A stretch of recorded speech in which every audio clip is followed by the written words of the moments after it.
नमस्कार class 11th UP board के सभी बच्चों को जय हिंद। तो बच्चों आज हम आप लोगों के लिए वार्षिक परीक्षा 2026 के लिए जीव विज्ञान का एक इम्पॉर्टेंट और न्यू क्वेश्चन पेपर लाए हैं, जो कि बच्चों आपके वार्षिक परीक्षा के लिए काफ़ी ज़्यादा इम्पॉर्टेंट है। तो बच्चों आज हम लोग इस क्वेश्चन पेपर को सॉल्व करेंगे। अगर बच्चों आप लोग वीडियो पर नए हैं तो वीडियो को लाइक, सब्सक्राइब एंड शेयर करना बिल्कुल ना भूलें। तो बच्चों यहाँ पर आपका जो पहला क्वेश्चन है वो आपके एग्जाम के लिए काफ़ी ज़्यादा इम्पोर्टेंट क्वेश्चन है। तो यहाँ पर आपका जो पहला क्वेश्चन है, निम्न में से किस पादप में फ्लोएम में सह कोशिकाएं नहीं पाई जाती हैं? ऐसा कौन सा पादप है जिसकी फ्लोएम में आपकी सह कोशिकाएं नहीं पाई जाती हैं? तो वो आपका पौधा है साइकस। कौन सा है? साइकस आपका पौधा है जिसमें आपकी फ्लोएम में सह कोशिकाएं नहीं पाई जाती हैं। इसके साथ साथ एक पौधा आपका और होता है जिसका नाम होता है जिम्नोस्पर्म। क्या होता है नाम है? जिम्नोस्पर्म। जिम्नोस्पर्म ये भी आपका पौधा होता है जिसमें आपकी फ्लोएम में सह कोशिकाएं नहीं पाई जाती हैं। अब इसके साथ साथ आप ध्यान रखेंगे कि सह कोशिकाओं की जगह उसमें क्या पाया जाता है, तो उसमें आपकी एल्यूमिनस कोशिकाएं पाई जाती हैं। ये भी आप ध्यान रखेंगे, आपके एग्जाम के लिए काफ़ी ज़्यादा इम्पोर्टेंट ये क्वेश्चन है। इसके बाद आपका क्वेश्चन नंबर नेक्स्ट है, डीऑक्सीराइबोज शर्करा में कौन से नाइट्रोजनीय क्षार की सहलग्नता नहीं होती है? तो यहाँ पर आपका हो जाएगा यूरेसिल। क्या हो जाएगा? यूरेसिल आपका वेरी इंपॉर्टेंट ये भी क्वेश्चन है, इसको भी आप ध्यान रखेंगे। ठीक है। इसके बाद आपका नेक्स्ट क्वेश्चन यहाँ पर है, हृदय किसका लक्षण है? तो यहाँ पर जो आपका हृदय लक्षण है ये आपका निम्न सेरुकीय कोशिकाओं का लक्षण है। तो यहाँ पर आपका ऑप्शन नंबर बा वाला करेक्ट आंसर हो जाएगा।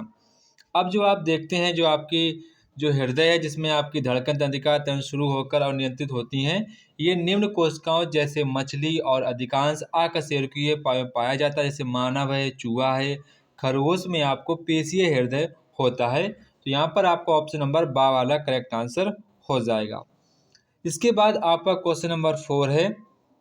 तो यहाँ पर आपका क्वेश्चन नंबर 4 कह रहा है, सीयू में चक्र में प्रथम CO2 ग्रहण करता है। तो ग्रहण करता आपका हो जाएगा RUBP आपका ये हो जाएगा, जिसे हम लोग केल्विन चक्र भी कहते हैं। इसको यहाँ पर आप ध्यान रखेंगे। यहाँ पर आपका RUBP आपका करेक्ट आंसर हो जाएगा। इसके बाद आपका क्वेश्चन नंबर नेक्स्ट है, वे कोशिकाएं कौन सी हैं जिसमें सेंट्रियोल नहीं होता है? तो ऐसी कौन सी कोशिकाएं जिसमें आपके सेंट्रियोल नहीं होता है? वो आपकी कोशिकाएं होती हैं ऑप्शन नंबर आ, तंत्रिका कोशिका। तंत्रिका कोशिका वो कोशिकाएं होती हैं जिसमें आपका सेंट्रियोल नहीं होता है। तो आपकी जो न्यूरॉन कोशिकाएं होती हैं परिपक्व अवस्था में सेंट्रियोल नहीं पाए जाते हैं, जिसके कारण वे विभाजित नहीं हो सकती हैं। तो यहाँ पर आपका ऑप्शन नंबर ए वाला ही करेक्ट आंसर हो जाएगा। इसके बाद आपका क्वेश्चन नंबर 6 है, मूत्र किसके द्वारा शरीर से बाहर निकलता है? तो मूत्र जो होता है किसके माध्यम से शरीर से बाहर निकलता है? तो सभी को पता है यूरेथ्रा जो होता है उसी के माध्यम से, मतलब कि आपके शरीर से मतलब कि मूत्र बाहर निकलता है।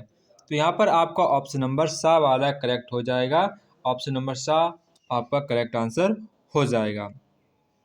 और जो आपका मूत्रा से होता है, इसमें आपका मूत्र आपका एकत्रित होता है, इसको आप ध्यान रखें। कई बच्चे डाउट हो जाते हैं, इसमें आपका जो मूत्र होता है वो यहाँ पर कलेक्ट होता है, यूरेथ्रा होता है, इसी के माध्यम से आपका जो मूत्र होता है वो आपका बाहर आता है। इसको भी आप ध्यान रखेंगे। इसके बाद आपका नेक्स्ट क्वेश्चन है, लैंगरहैंस की द्वीपकाएं कोशिकाएं कहाँ पर पाई जाती हैं? ये आपका क्वेश्चन आपके एग्जाम के लिए काफ़ी ज़्यादा इंपॉर्टेंट है कि लैंगरहैंस की जो द्वीपकाएं कोशिकाएं होती हैं वो कहाँ पर पाई जाती हैं? तो बच्चों वो आपकी पाई जाती हैं अग्न्याशय में पाई जाती हैं। इसको आप ध्यान रखेंगे, ये आपके एग्जाम के लिए मोस्ट इम्पॉर्टेंट क्वेश्चन है। इसको बच्चों आपको रट लेना है अच्छे प्रकार से, मतलब ध्यान रखना है कि आप कहीं भूल ना जाएं। ये आपके एग्जाम में कई बार पूछा जा चुका है, जिसको आप बिल्कुल ध्यान रखेंगे।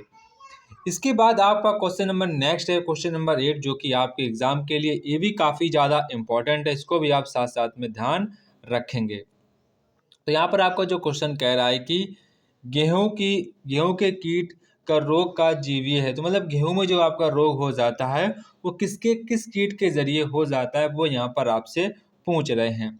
तो जो आपने देखा होगा कई बार गेहूं में आपका आप सारे बच्चे काफ़ी किसान फैमिली से बिलोंग करते हैं, यहाँ तक मैं भी बिलोंग करता हूँ, तो कहीं ना कहीं तुमको इस चीज़ों के बारे में काफ़ी अच्छी जानकारी होगी।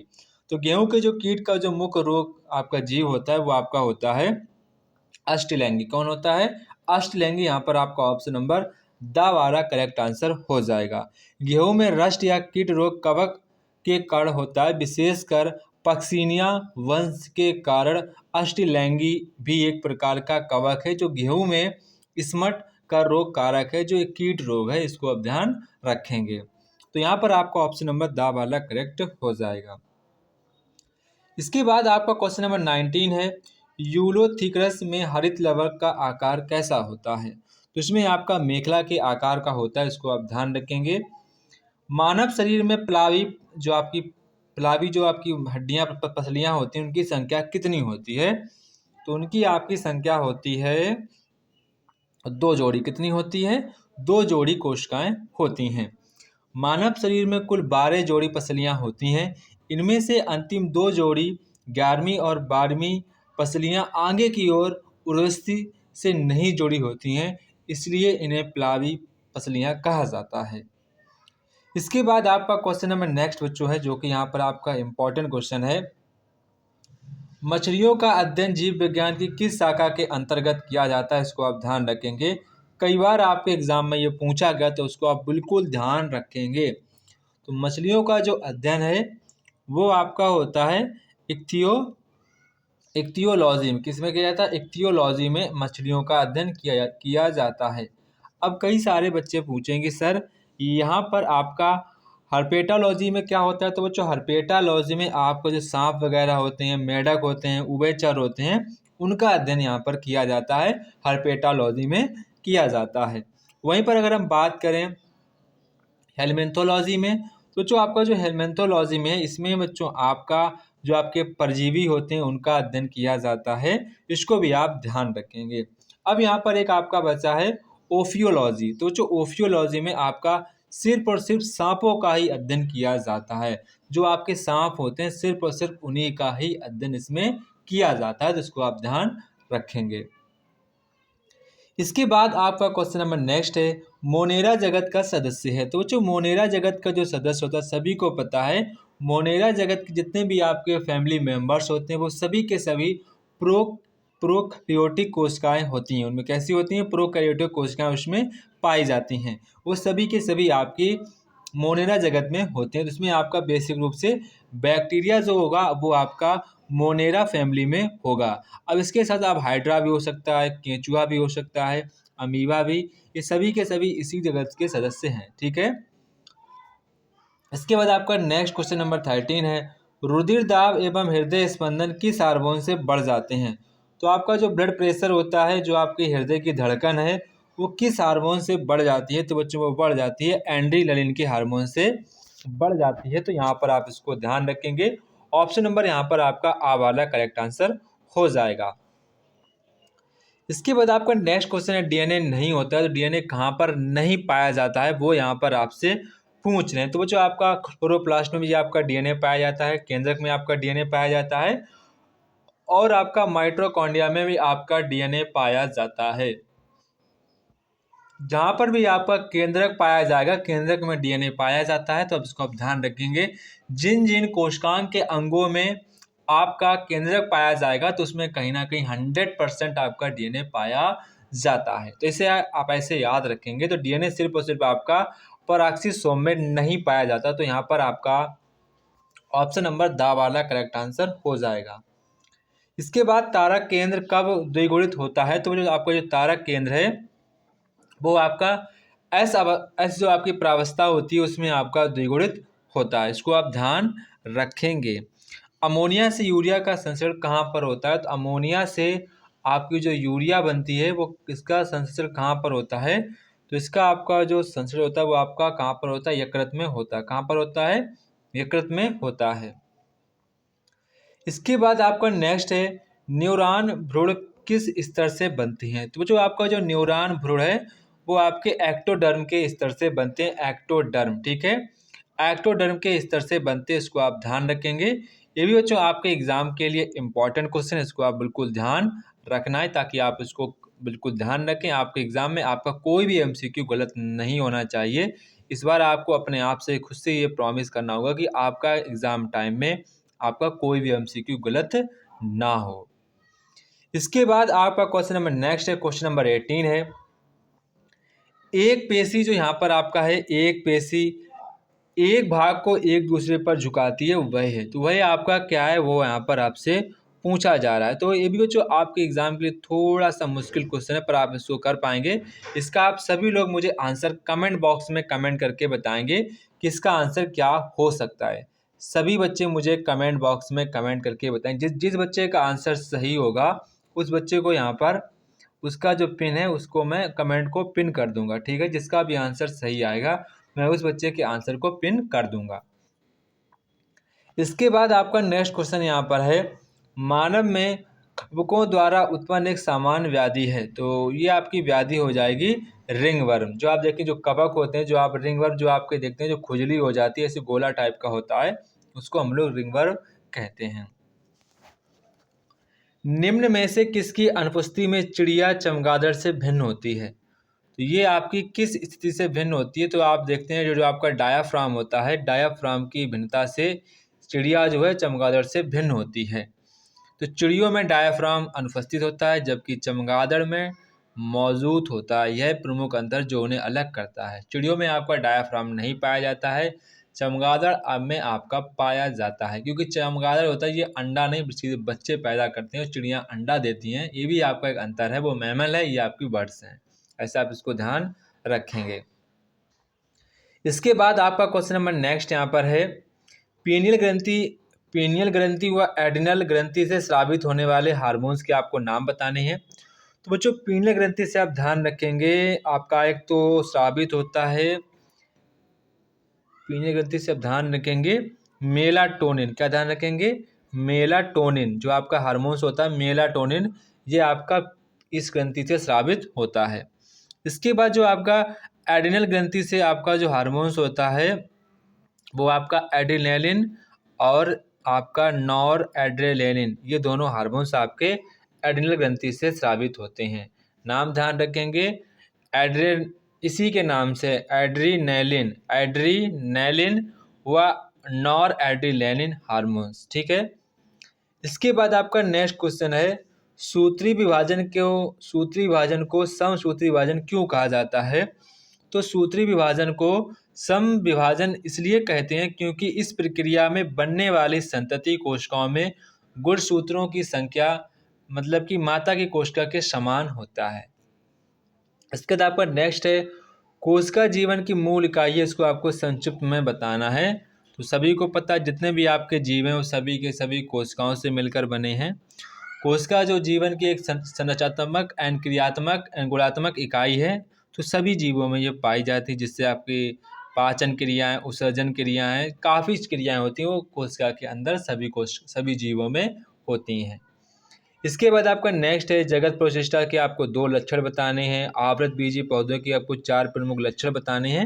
ये सारे आपको लक्षण यहाँ पर बताने हैं। इसके बाद आपका नेक्स्ट यहाँ पर क्वेश्चन है, PCO2 का ऑक्सीजन के परिवहन पर क्या प्रभाव पड़ता है, वो यहाँ पर आपको बताना है। तंत्रिका आवेग की उत्पत्ति एवं संचरण पर आपको संक्षिप्त में टिप्पणी आपको लिखनी है। इसके बाद हीमोग्लोबिन के महत्वपूर्ण कार्यों पर आपको प्रकाश डालना है। निम्नलिखित में आपको अंतर स्पष्ट करना है। DNA व RNA में, रुधिर और लसिका में आपको अंतर स्पष्ट करना है। इसके बाद आपका नेक्स्ट है, रक्त का थक्का जन्म, जो कि आपके एग्जाम के लिए काफ़ी ज़्यादा इम्पोर्टेंट है। इसके बाद तंत्रिका कोशिका की आपको संरचनात्मक इकाई का वर्णन करना, ये भी आपके एग्जाम के लिए काफ़ी ज़्यादा इम्पोर्टेंट क्वेश्चन है। इसके बाद आपका नेक्स्ट है, प्रकाश संश्लेषण को प्रभावित करने वाले कारक का यहाँ पर आपको वर्णन करना है। लसिका की जो आपकी स्ट्रक्चरल एंड उसका वर्क यहाँ पर आपको बताना है। अब बच्चों यहाँ पर आपके 5 नंबर के क्वेश्चन स्टार्ट हो गए हैं, तो आपके लॉन्ग आंसर हैं। तो बच्चों जब भी आप लॉन्ग आंसर को लिखें तो अभी से हैबिट डाल लेना कि आपको हेडिंग बना के लिखना है, वरना फिर आप क्लास 12th में आएंगे इन चीज़ों का आप काफ़ी ज़्यादा सामना करेंगे। आप इतना अच्छा भी लिखेंगे फिर भी आपके टीचर्स आपके मार्क्स काट लेंगे, क्योंकि आप हेडिंग बनाकर नहीं लिखेंगे। क्योंकि सभी जितने भी टीचर्स होते हैं जो कॉपी चेक करते हैं वो नहीं चाहते हैं कि हम पूरी कॉपी पढ़ें। वो सिर्फ ये चाहते हैं कि मैं मेन वर्ड पढ़ूँ, बच्चे को जल्दी से मेरी कॉपी चेक हो जाए और बच्चों को मैं नंबर भी दूँ। तो आपको कोशिश यही करना है कि हेडिंग बना के लॉन्ग आंसर लिखना है, ताकि टीचर्स को लगे कि बच्चे के पास एक प्रॉपर नॉलेज है और आपको अच्छे मार्क्स भी मिल जाएंगे। तो आपको स्मार्ट वर्क करना है, ठीक है, अच्छे प्रकार से लिखना है, हेडिंग बना बना के लिखना है। थोड़ी सी मेहनत तो करनी पड़ती है अच्छे मार्क्स के लिए, वरना फ्री में तो आपको कोई भी चीज़ नहीं मिलती, ये आप चीज़ जानते हैं। इसके बाद आपका नेक्स्ट है, निम्न की आपको यहाँ पर कार्य व उनके स्ट्रक्चर के बारे में डिस्कस करना है। तो राइबोसोम आपका केंद्रक हो गया, अथवा में आपसे कह रहे हैं कि जो आपका ब्लड होता है, ब्लड के हमारे क्या क्या कार्य होते हैं, शरीर को मेंटेन रखता है, जो आपका टेम्परेचर मेंटेन रखता है, काफ़ी चीज़ें हैं जो ब्लड हमारे शरीर में काफ़ी ज़्यादा हेल्पफुल है। तो आपको सारी चीज़ें आपको हेडिंग के सही डाल डाल के लिखना है, ये आपको बात ध्यान रखना है। इसको आपको बताइए, बिल्कुल एक प्रकार से आपको एकदम से ध्यान ही रखना है।